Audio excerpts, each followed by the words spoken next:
Hi, this is Nolan Baker from America's Retirement Headquarters. I'm joined by Bill Hurley from our Ann Arbor office.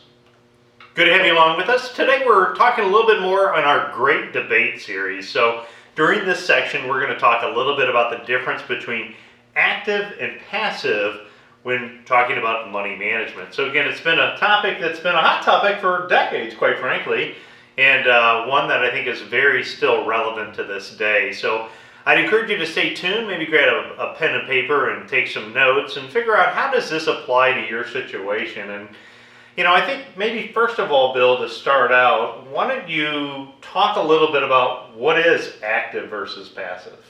Okay, so active versus passive. Passive in essence is the same as indexing. You may be familiar with that term. Passive is most appropriate for someone who has a long-term time frame, someone who is just primarily concerned about the expense of their portfolio, and frankly someone who really doesn't pay a whole lot of attention to what they're doing, and they just want something that's broadly diversified and they just kind of set it and forget it. Whereas active is somebody who wants to pay attention to what they have. They'll probably make adjustments to their portfolio over time depending on certain market conditions, and active is going to be more appropriate for somebody who's maybe looking to work with a professional. They want some guidance and they want to try to do slightly better than just indexing, and they're looking for somebody that can help them maybe minimize the downside risks in their portfolio. Active's most appropriate for somebody who is either approaching their goal, whether it's retirement or something else, or somebody who's in their goal, they're in the distribution phase, whereas passive might be better for somebody who's just accumulating money for some long-term goal. And so some investors, you could look at active versus passive as, what you might define as a methodology or one of the philosophies when it comes to investing. If we look at it, a lot of times what we'll do is we'll get together with people who've been saving and accumulating money their entire lifetime. Maybe they have money in a 401k, and I'll ask them, well, what's been your investment approach? And they say, I don't know. I've had a 401k. I was told to put money in it. I've just been kind of socking it away and never really given it too much thought. So, that's kind of the passive approach, and that's typically the type of person that I think is best suited for having a conversation about somewhat of the differences. As you talked just briefly about active versus passive, it can make a difference based upon kind of where you're at in time frame wise. So right.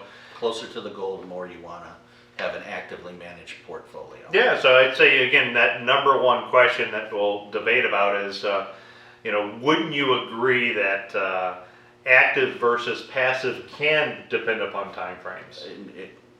Very much so. And it's the analogy of more people die descending Mount Everest than they do going up, because we all have an idea of how much we should accumulate, and we may have a plan for accumulation. It's on the descent, when you're in distribution, that's when you have to know what you're doing, and that's where you want to have more of an active approach, because at that point in distribution you don't have time to make up for losses.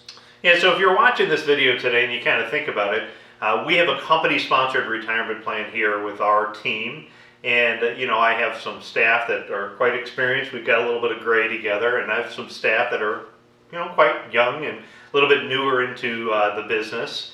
And if we think about it, somebody who's 25 years old, maybe they're starting to save and accumulate for their first time and building out their retirement nest egg. If the market drops 50%, although it probably doesn't feel very good, nobody likes to see the economy go down, the reality is the younger investor who's continuing to save and accumulate money, they're getting to buy more and more shares with their money, versus, as you talk about, somebody who's closer or maybe in their goal, maybe they're already retired. Their nest egg is their nest egg. So when the market goes down, that really does negatively impact, because they don't have the luxury of time to make up for those mistakes, nor are they continuing to buy. They're typically in that distribution phase. Right. So again, oftentimes, just like the analogy of Mount Everest, they get hurt on the way down. Just again, to kind of give you one more analogy, just so you can understand again the difference between passive versus active. You shared a story a little bit about an analogy with a rowboat. Maybe if you could share that kind of with the people that are listening, kind of give you one more idea as far as how to understand some of the differences. Right. So the concept is you and your twin are both about to cross this lake together, and you each go into these two little sailboats, and the weather's pleasant, the wind is blowing. You get in the rowboat or the sailboats, and you're starting to sail across the lake. You get about a third of the way across the lake, and the wind stops. Well, all you have is the sails, so you're in the passive boat. You're waiting for the wind to come up so that the boat will start moving across the lake, whereas your twin has oars in their boat. So they break out the oars and they start rowing, and they start to move across the lake. Now they get a little bit further, the wind picks up, you're catching up with your twin, and then all of a sudden a storm comes up. Well, the storm comes up, you have to drop your sails and wait for the storm to pass. Your twin has to drop their sails too because they're in the same storm, but they have the oars, so they break out the oars again, they start rowing like crazy to get through the storm as quickly as possible to get to the other side of the lake. So the difference between passive and active management, in a passive portfolio, you just have to wait for, or sailboat, you just have to wait for the market to correct itself and things to get better. A active manager looks for a tactical approach where they're trying to actively make changes in the portfolio to minimize risk, to find gain, whether it's an up, down, or sideways market, whatever the storm might be, and try to advance your portfolio to the other side of the lake as quickly, as efficiently as possible. Yeah, I think at the end of the day, regardless of the investment strategy, one of the keys is just to save and invest for the future and, keep building on the portfolio once you get there. But, again, as you get closer to some of the goals, as you get closer to retirement time, you may not be able to weather the storm as much, so we're talking about taking more of an active approach to build what I would refer to as an all-weathered portfolio. Within an all-weathered portfolio in our office, and if you come and meet at Dan's or Bill's office, we're also looking at things like what is called the independent income system. So within the independent income system, what we're doing is we're building out different buckets of money that are designed for different time frames. So it doesn't mean that your money has to be all invested in one way or another. You can have a portfolio that has a component of active. You can have a portfolio that has a component of passive. It just depends upon, again, what time frame that you're looking for. Wouldn't you agree, I think, when you're looking at more of an active approach, first and foremost, there's no perfect investment approach. We've both been doing this for, over 20 years, and looking at investments, there's always going to be positives and negatives. But wouldn't you agree that, one of the positives of looking at an active approach is for those investors that are really not looking to just ride the storm with all the weather that could be coming ahead, but looking for an approach that's designed to try to limit losses? I would agree wholeheartedly. Whatever the situation, whether it's your portfolio, you're working on a car, you're working on your house, you want to have the proper tools. And having more tools in your tool bag just gives you the ability to get things done efficiently. Yeah, it's very true. So, when I served in the Marine Corps, I was an electrician. I was mainly in a construction unit. If I had in my tool belt, some of the most common tools that I needed almost would always get me there. Could I take a hammer and screw, or hammer and use a screw into the wall? Would it work? Yeah. Is it the most effective way to do it? Probably not.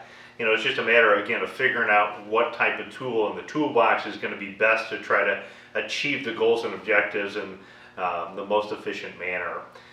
That kind of leads into, if you take a look at it, passive versus active, talks a little bit about the role that you serve, Right. the role that I serve, the role that a financial professional serves. So when you're looking at more of an active approach, it oftentimes involves dealing with professional money management.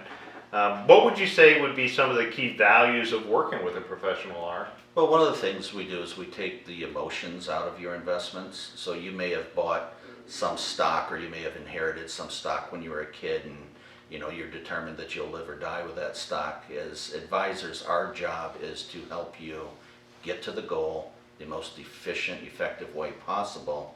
And we can't be emotional about the money. We need to look at the math. Does the investment you have perform well? If not, what would do better? We have to be focused on your goals as you explain them to us. We can't be emotionally attached to something. It's so easy though in today's world to be emotionally involved when it comes to investing, especially when it's your own money. It's real dollars. And if I watch the news headlines, if I get up in the morning, one of the news headlines can talk about today's the best day ever to get involved in investing. But by the time I get to lunch, it could be the worst day ever to be involved in investing. So, the emotional roller coaster can hurt you. There's also something called the herd mentality, where you see this is good for all investors is usually the time it's not a good thing to do. Chasing the hot investment of the year or the quarter typically is a losing strategy as well. In fact, one of the most dangerous things that I think you as an investor could do is say, this time it's different. How many times have you heard people say that over the years? Every time. Yeah, this time it's different. And it's whether it's different regarding the elections, it's whether it's different regarding a virus, it's whether it's different regarding, the stock market, the economy. This time it's different. Look, history has told us that over time, you're better off being a disciplined investor. And that's, I think, one of the values that a financial professional, as you talk about, we can look at it from a numbers perspective, utilize some of the latest technology to help you make a smart, educated decision. I would also say that, one of the values of working with a professional, it's having a co-pilot, looking at some of the blind spots that people are just not aware of and being able to recognize, hey, watch out. There's something bad coming ahead. You need to take the exit. Utilizing things like the GPS technology, like, some of the apps that tell me they'll reroute you if and when bad things happen. So those are some other values. Anything else that you'd point out about working with a professional? Well, one of the things that, you just mentioned, there's a number of tools that we utilize to help our clients.